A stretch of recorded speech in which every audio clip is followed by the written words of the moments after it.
restaura o meu lar, nossas vidas. Olá, você que nos acompanha nessa série que começamos no dia de Páscoa. Fizemos o segundo momento falando sobre a virtude da prudência. Terceiro momento com a festa da misericórdia. E agora chegamos até você com a virtude da justiça. Eu sou o Willamis. Sou Carol, somos casados há 16 anos, somos consagrados a Deus na Comunidade Católica Restauração. Para nós é uma alegria estar chegando até você com essa série que Deus tem nos inspirado e eu acredito que tem sido muito bom. Tem sido para nós, com certeza para você também e a tantos outros que vamos alcançar através dessa série. O nome da série é A Família Virtuosa e a gente quer dar continuidade hoje falando sobre a virtude da justiça. A virtude da justiça, e é bem providencial ela ter caído esta semana, justamente na semana da misericórdia, né? A festa da misericórdia. Falamos muitas vezes sobre a misericórdia de Deus, que contempla também a justiça de Deus. Falar da virtude da justiça é diferente de falar desse atributo de Deus, como a justiça e a misericórdia. Para o ser humano, a virtude da justiça, como falamos desde os primeiros dias dentro dessa série, as virtudes cardeais, elas são na vida do ser humano atitudes, exercícios, né? Diferente das virtudes teologais, que o ser humano obtém por graça de Deus e porque Deus nos dá. Nas virtudes cardeais, como já vimos falando nesses últimos dias, é algo que parte do exercício do homem, da decisão do homem. Digo homem como ser humano, como pessoa, né?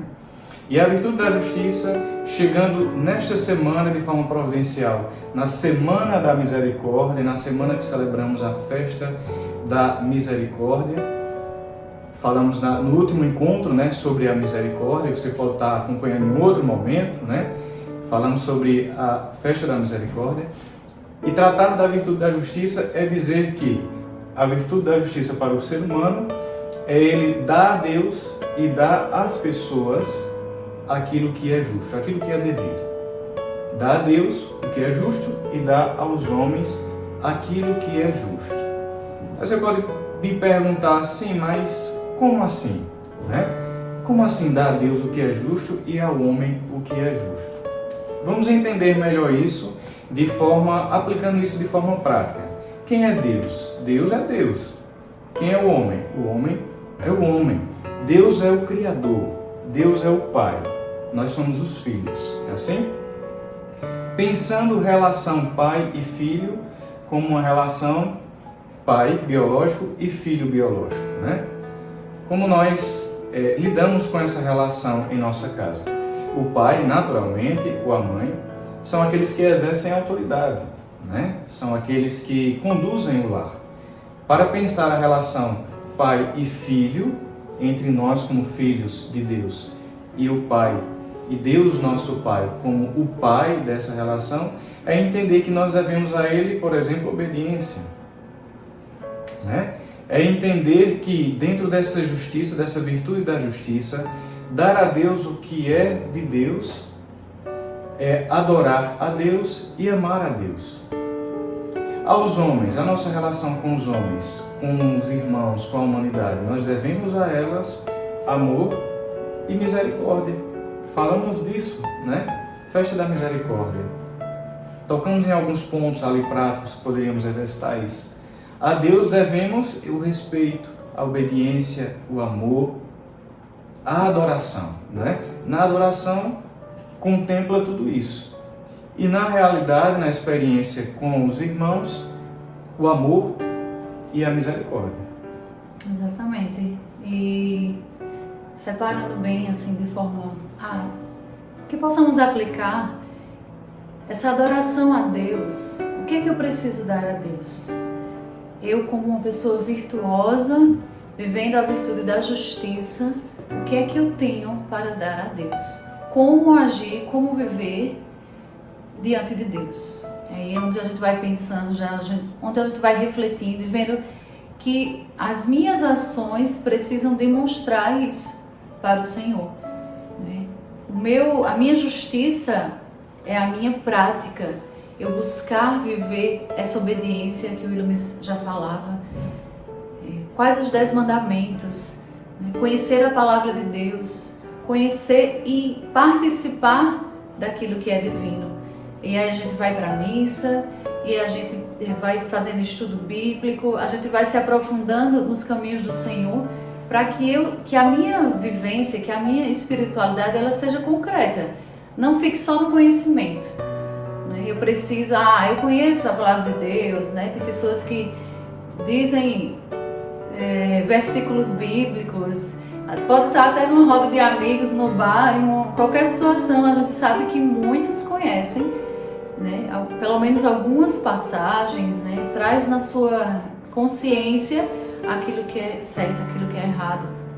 Mas basta eu saber, eu preciso dar a Deus aquilo que é devido com todo o meu coração, com toda a minha alma, buscar adorá-lo com a minha vida, colocar em prática aquilo que Ele nos chama a ver como família, viver a cada celebração, viver a cada tempo litúrgico, participar mesmo das coisas que Deus nos proporciona, como igreja, como família.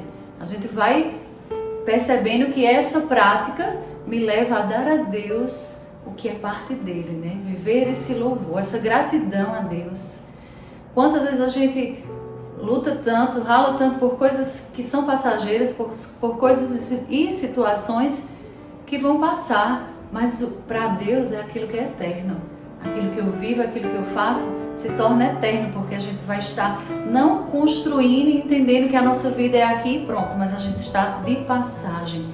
Estamos nessa vida de passagem, como família precisamos construir o nosso caminho rumo ao céu, porque é para a eternidade que somos chamados. Não é isso aqui somente, mas o que é que estamos construindo nessa vivência, da justa vivência diante de Deus. É interessante que a virtude da justiça, ela atua muito na nossa vontade. O Catecismo da Igreja, ele vai dizer que é uma vontade firme e constante. Vontade firme e constante de dar a Deus o que é de Deus e dar ao homem o que é do homem. Sabe que a constância é uma das nossas maiores dificuldades, né? Uma das nossas maiores dificuldades é manter uma constância. Você já percebeu? Às vezes você vislumbra um projeto, você elabora um projeto, você começa a fazer, daqui a pouco aquilo já não é mais importante, você já parte para outra coisa. Enfim, entra num emprego, chega lá, começa a ter as dificuldades e a gente desanima, né? Já quer buscar outra coisa, começa a fazer uma dieta, começou a pesar, a gente já quer deixar de lado. Começa a fazer um exercício físico, um programa de exercício físico, começa a sentir dores, começa a não ver muitos resultados, porque o resultado é gradativo e progressivo, e aí você vai e não quer mais, desanima. A constância é um grande problema, né? Falar dos relacionamentos, falar do casamento, por exemplo. Tem pessoas hoje que optam por viver vários relacionamentos, não se unir em matrimônio, vive vários relacionamentos muito superficiais, com medo do compromisso definitivo. Por quê? Porque exige constância, porque exige uma determinação, porque exige um exercício da vontade. E a justiça, ela atua muito diretamente na vontade do homem. A prudência, como primeira virtude que abre as portas para as outras, a justiça é uma virtude que fortalece a nossa vontade para viver as demais. E viver a justiça, como falávamos, em relação a Deus e com relação ao outro, é um exercício de constância. Exige de nós a constância e a determinação da nossa vontade. Quando nós estudamos sobre as faculdades mentais, vemos que a vontade é uma faculdade que precisa ser exercitada o tempo todo. Por quê? Porque se a gente não tem vontade, a coisa desanda. Se a gente não tem uma vontade determinada, bem determinada, a coisa não flui. A gente não tem uma vida moralmente ordenada, porque tem uma vida íntegra, uma vida justa, uma vida moral, uma vida íntegra, né? Essa é a palavra. É preciso do exercício da vontade. E a justiça, ela atua justamente aí, para que a gente tenha uma vontade bem formada. E nisso, possamos dar a Deus aquilo que é próprio de Deus e dar aos irmãos aquilo que é próprio dos irmãos. Rezando o João Pai Nosso, né? Perdoai as minhas ofensas, assim como nós perdoamos a quem nos tem ofendido. Isso é justo. Para o homem, isso é justo. Deus me perdoa e é justo que eu e que você perdoemos também o outro. No Pai Nosso, nós pedimos a Deus que nos dê a graça de exercitar, de me fazer viver a virtude da justiça. Porque se Deus, meu Pai, me perdoa dos meus pecados, é muito justo que eu também perdoe os meus irmãos. É o que eu devo aos irmãos. O amor e a misericórdia. Ser misericordioso com ele porque o Pai, porque Deus é misericordioso comigo. Isso é justiça. E aí a gente leva para os pormenores, do nosso dia a dia. Para a gente ir encerrando já, direcionando para você atitudes mais concretas, mais práticas. Eu diria uma com relação à nossa experiência com Deus. Eu diria que é importante a nossa família, você como pai de família, como chefe do lar. É importante que você exerça a autoridade que lhe é devida. Eu, como esposo, como pai, é necessário, é justo que eu exerça a minha autoridade como o pai, como o chefe do lar. E entenda a autoridade como a autoridade constituída por Deus. Autoridade com respeito, autoridade com mansidão, autoridade com prudência, autoridade com justiça. Não é o autoritarismo, não é a imposição, não. É a autoridade que Deus confiou a você, marido, e você precisa exercer. Isso é justo. O marido, ele precisa ser aquele que vai na frente conduzindo a sua família numa missão que Deus confiou. Isso é justo. Diante de Deus, isso é justo, porque ele te confiou, marido, esta missão. Por exemplo, educar os filhos na fé. Sabia que é responsabilidade sua, marido, pai, educar os filhos na fé? Como é que a gente faz? Vai com tua mãe para a igreja. Vai lá, ensina. Esse menino está desobediente. Essa menina está muito rebelde. Mulher faz alguma coisa. Fulaninha resolve aí. Não. É uma autoridade dada por Deus, educar na fé. Claro, a mulher, ela vai dar esse suporte para que conduza os filhos para Deus. Sabe uma pesquisa? Eu estou falando demais, mas vamos lá. Sabe, foi feita uma pesquisa, eu não tenho os dados agora, mas só para constar, só para te fazer entender o que eu quero contextualizar com isso. Feita uma pesquisa que, quando uma criança, ela tem uma experiência ali com Deus, seja na catequese, ela quer que a família se engaje em alguma atividade. 2% da família se engaja, ou seja, só a criança mesmo se engaja. Dificilmente a família se engaja pela influência da criança. Quando a mulher, a mãe, se engaja, 17% da família se engaja, ou seja, ela consegue ali mais alguém quando muito, Pelo menos isso é um natural que aconteça, não é regra, mas é o natural.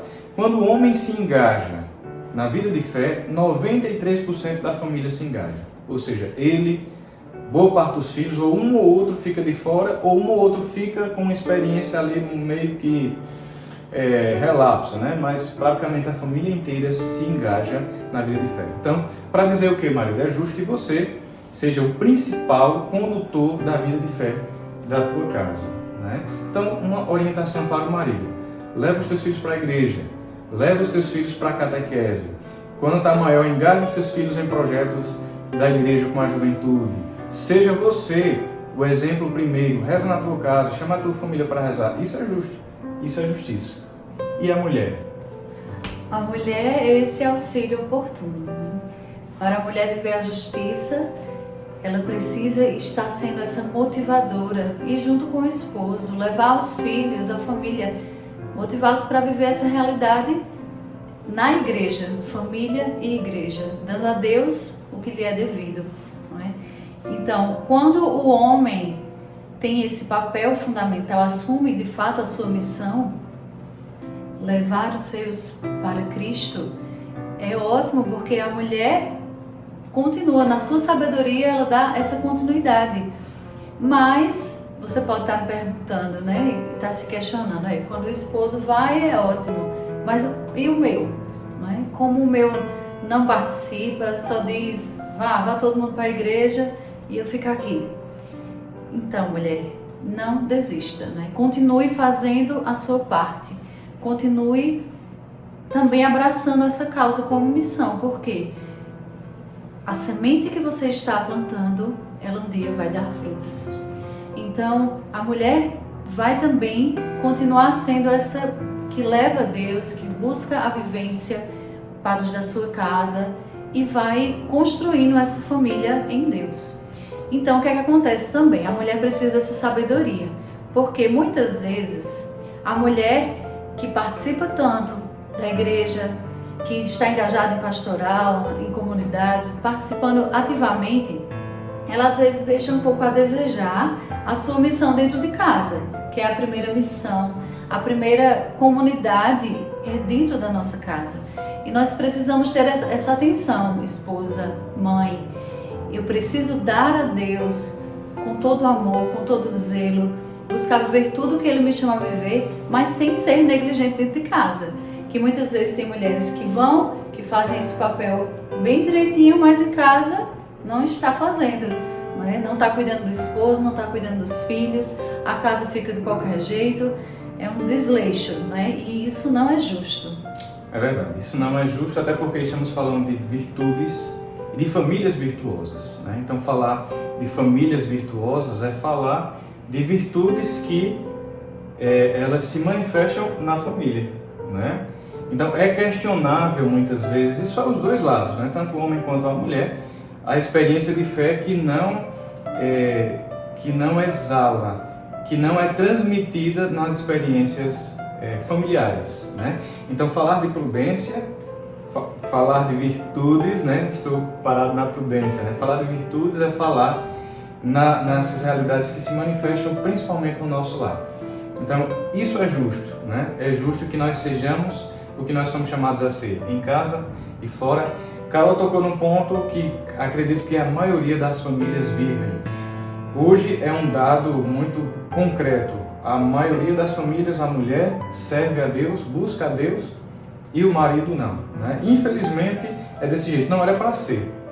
Porque se a gente faz uma análise histórica, os grandes feitos da Sagrada Escritura, claro, não excluindo as mulheres, mas foram realizados por muitos homens. Claro, as mulheres tiveram um papel importantíssimo na história da salvação. Mas se a gente pegar ali vários relatos, os homens, eles sempre estiveram à frente desses projetos de salvação. Hoje é diferente, não sei porquê, os homens se perderam no meio do caminho, está na hora de voltar, Mas, como Carol bem falava, esse é um retrato da maioria das famílias, a mulher que direciona, a mulher que serve a Deus, a mulher que é essa presença de fé nos lares. E aí, bem colocado, e a gente vai encerrando dessa forma. Para que a gente traga isso de forma muito concreta para a nossa família, as virtudes elas precisam ser praticadas. Se é só você, mulher, que serve a Deus, que busca a Deus na tua casa, um dia essa semente ela vai brotar. Seja essa mulher sábia, Seja essa mulher sábia. Ouvimos muitas vezes, tanto dos homens quanto das mulheres, se essa experiência fosse verdadeira, ele seria diferente, Porque ele vai tanto para a igreja e em casa ele continua a mesma pessoa, ignorante, bruta, sem paciência. Porque a mulher vai para a igreja, ela continua com o mesmo comportamento, Então a fé... Tirando do eixo ali a família, muitas vezes. Pois é. A fé ela está muito relacionada à vida, não se separa, A fé da vida não se separa. Então, para dizer que a virtude para a mulher, para o homem, para a família, no sentido da justiça, é necessário ser vivida, cada um no seu papel, na sua função, sem negligenciar a vida em casa, mas também sem negligenciar a vida de fé. Sem negligenciar aquilo que eu preciso dar a Deus devido, o que é devido a Deus, que é a minha adoração, meu serviço, o meu amor a Deus, mas também isso não negligencia o meu ser amor na minha casa, ser misericordioso com os outros, o que é devido a Deus e o que é devido aos homens. Dessa forma a gente encerra, provocando você a pensar como estão as tuas relações com Deus e com o próximo, com Deus e com a tua família. Que o Senhor nos ajude e nos dê a graça que precisamos para seguir firmes nesse propósito de vivermos as virtudes entregues, né? Com a graça de Deus, Ele conduzindo a nossa vida e nós nos determinando a viver o que precisamos. Que Deus nos abençoe e até o próximo vídeo. Nossas vidas.